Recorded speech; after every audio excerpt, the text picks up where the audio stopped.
Breaking news mawulire ga kagwawo gwampuliriza ku mukuto gwa Red Zone TV atanaba kubanga subscribe nga chikole kirira wansi awola bekigambo subscribe chikwateko kwata kade aka notification ogenda kuba tomesinga nsonga yonna nzize n'amawulire ga kagwawo oba kye tuyita breaking news njagala kubanga nkutuusako gano ate tubeere nga tutambula ne mu nsonga endala gwampuliriza ekyo kyolaba ebibagiyita helicopter waliwo n'ebigambo bingi nnyo era njagala tutambula empola ogenda kubanga otegeera saidi eze Bunyoro Omukama oba Kabaka wa Bunyoro tumuyite tutya Kabaka wa Bunyoro uliriza Omukama we Bunyoro bamunonye mu helicopter eyamajje bwetwogerera ng'embeera mbi nnyo jjukira amawulire gafuluma amabega kaawo nti ate kooti yali alina okumala okutuula ate esalewo ate esabe ono abeere nga atwalibwa mu ggwanga erya India okulaba ng'afuna obujjanjabi naye wuliriza okusinziira ku updates Omukama we Bunyoro anoneddwa mu nnamunkanga y'amagye ng'embeera mbi nnyo era nga bwetwogerera abatuuze bye boogera bitandise okubanga bitiisa abantu nti era yandibanga embeera eriwo wetwogerera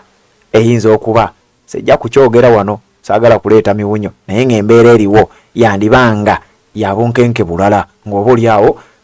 twetaaga okubanga tubitegeera wuliriza Omukama Rukira Bashayija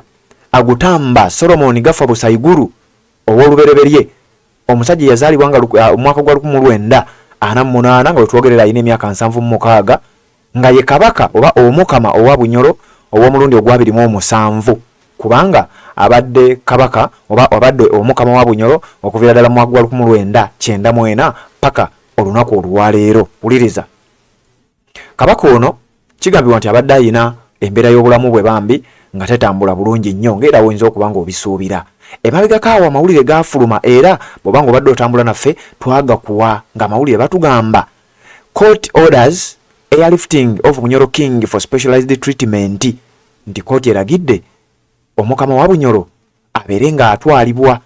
olw'embeera y'obulamu bwe eyali etali nnungi. Hoima High Court has ordered that Bunyoro King Omukama Solomon Gafabusa Iguru 1 should be taken for specialized treatment in India or any other hospital in the world with the best facilities. Kooti mu bitundu ebya Hoima yavayo newa order kino kye bayita ekiragiro nti Omukama wa Bunyoro Solomon Gafabusa ow'olubereberye ono nno yabeeranga olaba naffe Kabaka wa Buganda kakati nga kooti egamba nti mu bwangu nnyo yandibadde atwalibwa mu ggwanga erya India oba mu ddwaliro eddala lyonna erina obujjanjabi obw'ekika ekyawaggulu naye njagala okukutegeeza ti amawulire gano gafuluma ennaku z'omwezi nga 3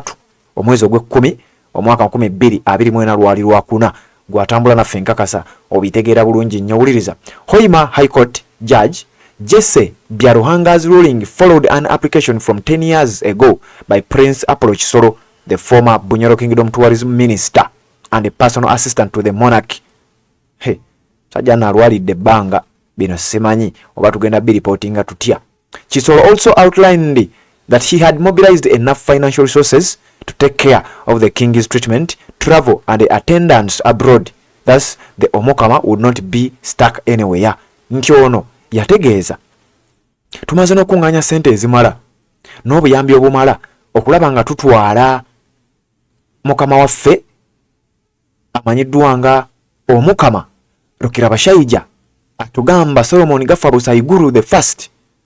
abeere nga atwalibwa mu ggwanga erya India oba eggwanga eddala lyonna asobole okufuna obujjanjabi ate nga n'abagenda omulabirira tebagenda kubeera stuck mu mbeera yonna kakati wetwogera olunaku olwaleero oba embeera ebadde ya bunkenke oba kibadde kiki naye njagala okutegeeza gwampuliriza basindise chopa ebeere ng'emukima emupiikinge nga bw'ogenda okulaba mu katambi kano tubeere nga ate tweyongerayo. Red Zone TV kuwali Sambude Patrick nze ndi wonze nkuweereza wuliriza bino tubeere nga tweyongerayo.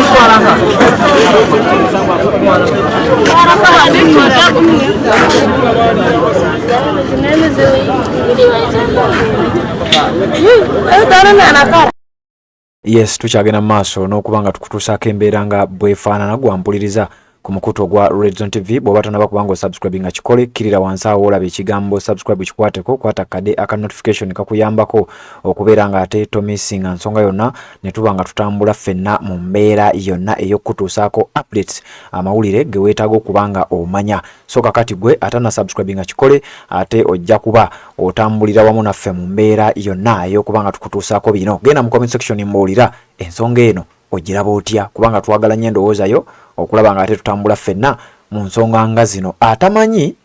bikwata ku mukama waffe ono, kubanga waabeera omukama abeera mukama waffe ffenna, newankubadde ffe tuli beeno Buganda naye era still abeera mukama waffe. Omukama Rukira Bashayija Agutumba Solomon Gafa Busaiguru the first eyazaalibwa ng'ennaku z'omwezi yazaalibwa ng'omwaka gwali gwa 1948 ennaku z'omwezi zaali nga 18 mwezi gwa mukaaga mwaka gwa 1948 era we twogerera abeera ayina emyaka giba 76. Ssaabasajja Kabaka owa Bunyoro oba kale Omukama Solomon Iguru ow'olubereberye yatuula ku Namulondo eya obwakabaka bwa Bunyoro mu mwaka gwa 1994 oluvannyuma lw'okuba nti obwakabaka bwali bumaze okubanga bukomezebwawo. Taata we amanyiddwa nga oba wano tuba tumuyita Ssekabaka amanyiddwa nga Winyi owokuna eyali owa Bunyoro yali zayininga oba yava ku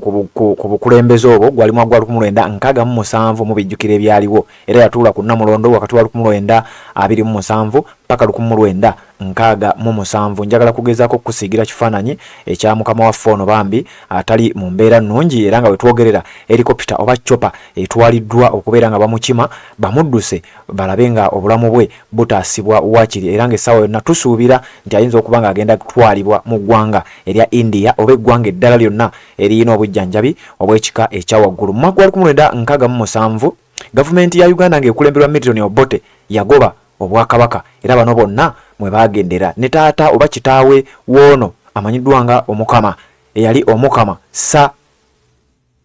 Winyi owokuna, naye bw'atyo bwe yawaŋŋanguka n'ava ku bwakabaka bwa Bunyoro. Kakati nno bogenda okuddawo nga Omukama Rukira Bashayija Agutumba Solomon Gafa Busaiguru ow'olubereberye mwaka gwa 1994 n'addamu n'atuuzibwa ku Namulondo y'obwakabaka obwa Bunyoro. Wano nga batugamba